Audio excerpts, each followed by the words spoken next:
Hello everyone, मैं भूपेंद्र सिंह एक बार फिर से स्वागत करता हूं आपके अपने करियर प्लेटफॉर्म प्रिंस अकेडमी पर।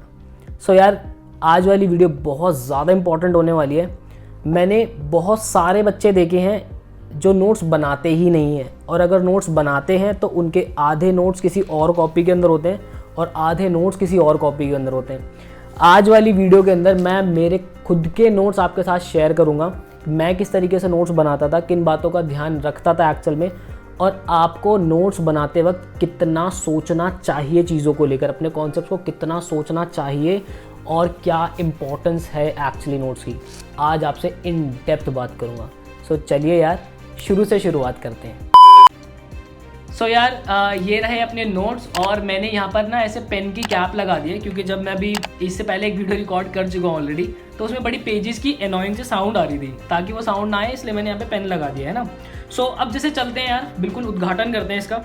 सबसे पहले अगर मैं नंबर सिस्टम की बात करूं तो उसमें कॉन्सेप्ट होता है फैक्टोरियल, और उसमें कुछ क्वेश्चंस हमारे बनते हैं कि एक गिवन नंबर, गिवन जो हमारा फैक्टोरियल है उसमें से कंपोजिट नंबर कोई भी एक नंबर देता है। फॉर एग्जांपल यहाँ पे आप देख सकते हो 90 में से मुझे चेक करना है कि 6 कितनी बार आता है। तो यहाँ पे अगर आप इसकी अंडरस्टैंडिंग देखोगे तो मैंने कैसे सोचा हुआ है, मैंने 2 टेबल बना के सोचा हुआ है। 6 की अगर प्राइम फैक्टराइजेशन करते हैं 3 और 2 आता है, तो मैंने यहाँ पे क्या किया हुआ है कि मैंने ऐसे सोचा कि अगर 2 टेबल पे ऐसे हो कि एक टेबल पे 3 नंबर ऑफ 3s आ जाए, एक टेबल पे नंबर ऑफ 2s आ जाए, जितने उस गिवन नंबर के अंदर है, तो छोटा जो नंबर होता है वो ज़्यादा बार अकर करता है। लेकिन मुझे 6 बनाना है तो मुझे इनका पेयर ही बनाना होगा। तो मैंने इस कॉन्सेप्ट को कंक्लूड क्या किया कि भाई मुझे जो है, जब कभी भी एक कंपोजिट नंबर चेक करना है तो उसका जो प्राइम नंबर सबसे बड़ा है सिर्फ उसको टेस्ट कर लो, क्योंकि जो छोटा नंबर है वो ज़्यादा बार अकर करेगा ही करेगा। तो पेयर तो इन दोनों के मिलने से बन के होगा।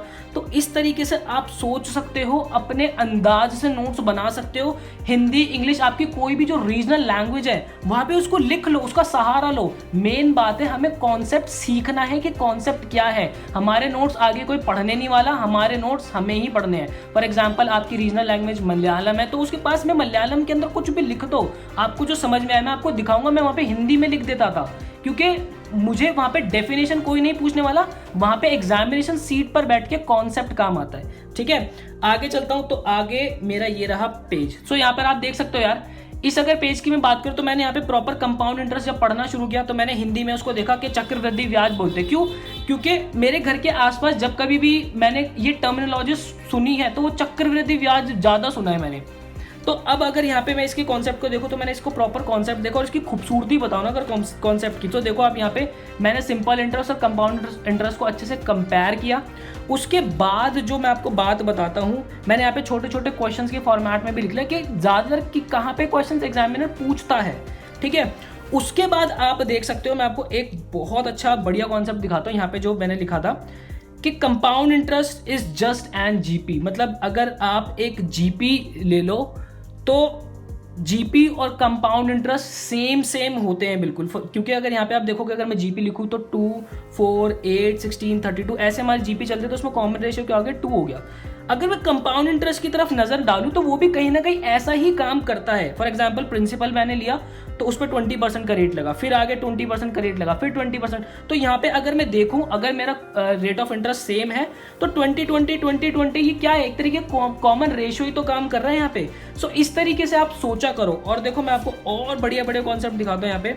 यहाँ पर देखो, एक हमारा कॉन्सेप्ट बनता है कंपाउंड इंटरेस्ट के अंदर, जब हमें सिंपल इंटरेस्ट और कंपाउंड इंटरेस्ट के अंदर 2 साल का डिफरेंस बताना होता है। सो देखो मैंने किस तरीके से सोचा हुआ है उसको, यहाँ पे देखो जरा ध्यान से।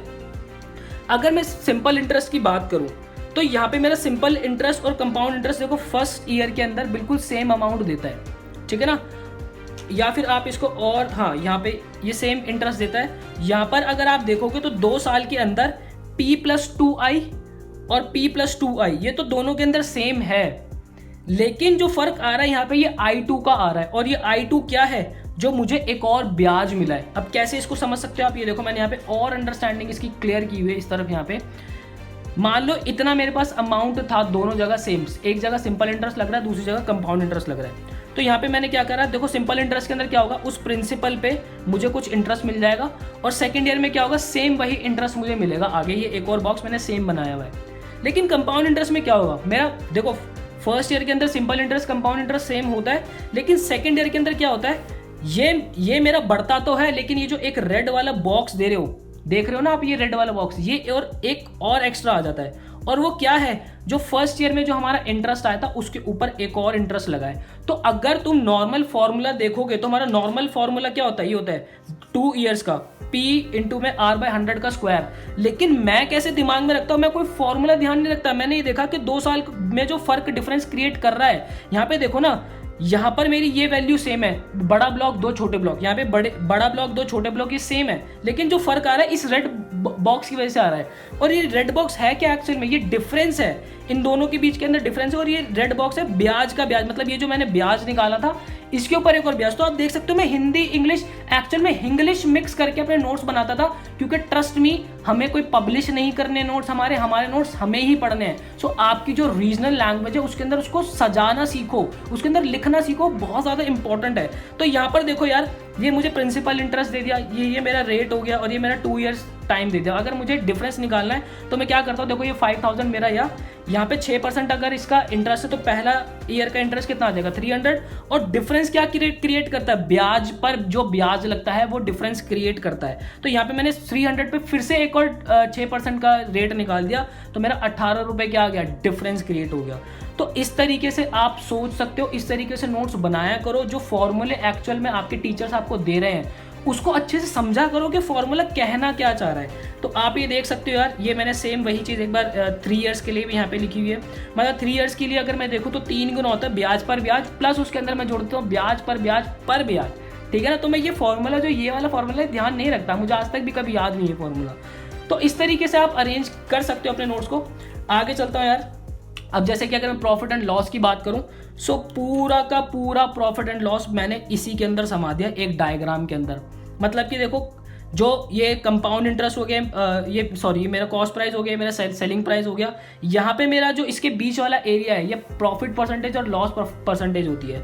उसके बाद आप ये वाला एरो देखोगे तो मार्कअप परसेंटेज हमेशा कॉस्ट प्राइस पे निकलती है, ठीक है, और डिस्काउंट हमेशा मार्क प्राइस पे निकलता है। देख सकते हो आप, ये वाला जो एरिया, बीच वाला एरिया, ये डिस्काउंट को दर्शा रहा है। और यहाँ पर आप देख सकते हो मैंने हिंदी के अंदर सारी चीज़ें लिखी हुई है, क्योंकि ट्रस्ट मी, कोई नहीं पूछता पेपर के अंदर कॉस्ट प्राइस की डेफिनेशन क्या होती है। तो इस तरीके से यार आप अपने नोट्स अरेंज कर सकते हो। ये देख सकते हो आप, यहाँ पे मैंने प्रॉपर इसको एक अंडरस्टैंडिंग दी हुई है कि प्रॉफिट एंड लॉस कुछ नहीं है, सिर्फ एक ब्रिज है। हमें इधर से यहाँ ट्रैवल करना है, यहाँ से यहाँ ट्रैवल करना है, यहाँ से यहाँ ट्रैवल करना है, पूरी अंडरस्टैंडिंग हमारी बन जाएगी अगर हम इस तरीके से चलते रहे तो। यहाँ पे देखो एक चीज़ अगर मैं दिखाऊँ, देखो मैंने एक चीज़ लिखी है यहाँ पे, एप्टीट्यूड स्ट्रांग हो जाए तो रास्ते अनेक मिल जाते हैं। मैं ऐसे इस क्वेश्चन को मैंने अपने नोट्स के अंदर क्यों डाला हुआ है, मैंने नोट्स के अंदर इसलिए डाला है इसको क्योंकि मैंने इसको प्रॉफिट एंड लॉस के तरीके से सॉल्व नहीं किया, मैंने इसको इक्वेशन के तरीके से सॉल्व किया है, इक्वेशन बना के।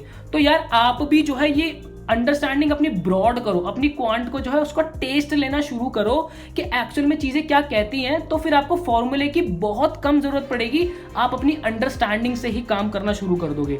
सो आई होप यार ये जो मेरे नोट्स हैं आपको कुछ आइडिया मिला होगा कि किस तरीके से हम अपने नोट्स को सजाते हैं, किस तरीके से हमें अंडरस्टैंडिंग रखनी होती है। आप ये देख सकते हो यार सारी चीज़ें, मैं इसके अंदर बहुत इंपॉर्टेंट चीज़ें और अच्छे से, क्योंकि ये नोट्स बहुत पुराने हैं और मैं खुद ही इनसे पढ़ता था, तो ये देख सकते हो यार, ये मैंने यहाँ पे सिनेरियो 2 हिंदी के अंदर प्रॉपर चीज़ें लिखी हुई है। तो चीज़ मैटर नहीं करती आप हिंदी में लिखो या इंग्लिश में लिखो, ठीक है। सो आई होप यार आपको मेरे नोट्स से काफ़ी ज़्यादा हेल्प मिली होगी, एक आइडिया मिल जाएगा आपको कि कैसे आपको नोट्स बनाने चाहिए और आप भी इन सब बातों का ध्यान रखोगे। सो मिलता हूँ यार आपसे नेक्स्ट वीडियो के अंदर, मुझे दीजिए इजाज़त। Till then bye bye, take care.